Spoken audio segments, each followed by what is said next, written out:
Hello, wonderful parents. Dr. Anna Cohen here. Let's talk about creating healthy eating habits for children. Many parents ask me, how do they establish healthy eating habits in toddlers, preschool aged kids, and young children? And they speak to me all the time about their frustration when their child resists eating a particular food or has a tantrum if they're not allowed to eat junk food before dinner. Good eating habits are crucial not only for physical growth but also for emotional development. It's important that us caregivers respond to kids in a way that supports good eating habits and reduces unnecessary anxiety. To do so, it's important to empower kids, as often they express their independence through their refusal to eat certain foods. We can give our kids power to make healthy decisions. Some parents are surprised to hear me say that we parents can empower healthy choices, use encouragement over coercion, and manage mealtime behaviours with positivity. We can build a mealtime routine and enhance mealtime opportunities for connection. There are some helpful tips and strategies for each of these key areas. So, in empowering healthy choices, we want to offer choice to help our kids feel in control and therefore more cooperative. Simple options, would you like milk or water? Or do you prefer an apple or a pear? Can make mealtime decisions easier and more enjoyable.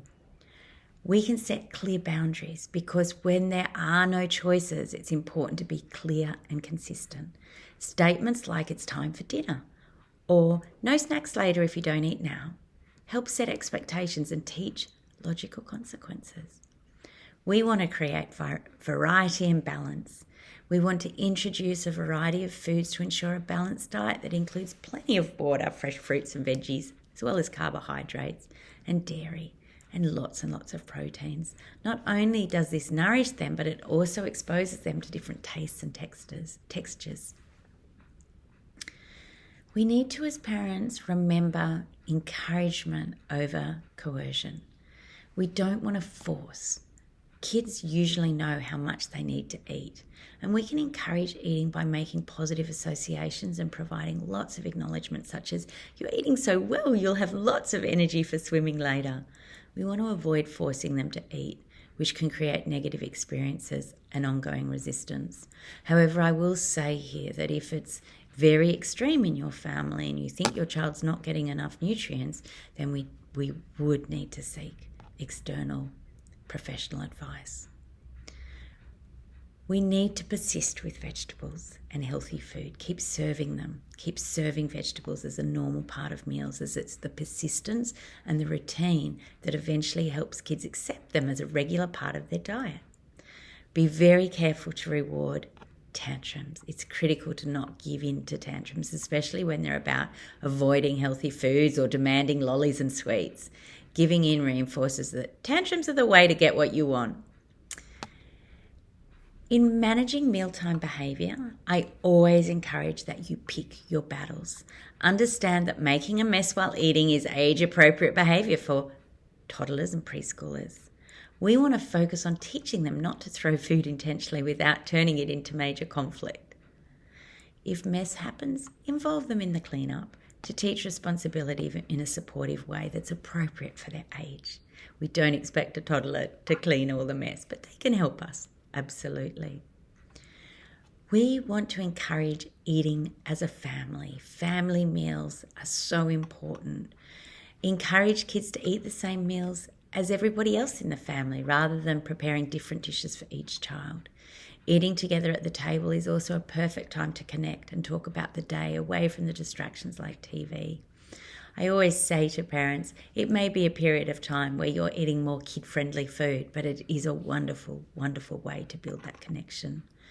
Involve kids in food preparation, engage them in gardening, in picking veggies or helping in the kitchen because it makes them more interested in eating what they've helped to prepare, and it's an excellent way to teach them about food and cooking. And for our picky eaters, it's often a time where they'll try different vegetables when they're raw and explore if they like them more raw or cooked. I always love the idea of building routine and manners into mealtime. because regular routines are so important for kids. And so I always say establish regular meal and snack times to create a very predictable schedule. And this helps to manage hunger and reduces the fussiness associated with irregular eating times for kids. If you are eating out, set realistic expectations. Understand that small kids might struggle with long meals at restaurants, so choose child-friendly places where quick service and relaxed atmospheres help everybody enjoy the outing. I am a big believer in good table manners, and we want to teach that to kids consistently. Practice using utensils properly and sitting still and polite conversations at the table, because these are important skills that need to be nurtured from a very young age. I love the idea of enhancing mealtime conversations and social eating. Make mealtimes a social event where the family can gather not just to eat but also to share about their day and express their gratitude. Start conversations with positive notes like, what was the best part of your day?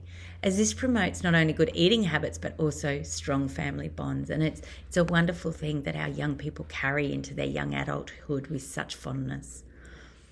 There's many conversation starters that you could use around the dinner table, and you might want to get some conversation starters and introduce this around mealtime so that it can spark really interesting discussions at the table.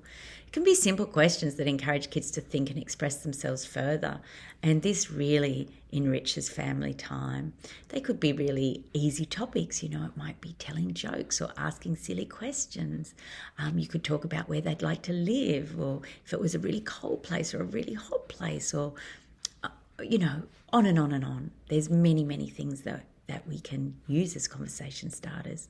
And there's great boxes of these that you can purchase. It's okay to seek support though. If you're really struggling here, please seek support. Establishing healthy eating habits can be really challenging, and finding a community or resources that support this can be invaluable. The Better Parent Academy does offer small courses like the Small Changes, Big Impact approach that can provide further guidance. And additionally, my book on the parenting in the early years is filled with ideas for tackling common parenting challenges with the younger years. Remember, the effort you put into establishing good eating habits now will benefit your child for a lifetime. You've got this. I wish you joy in your parenting.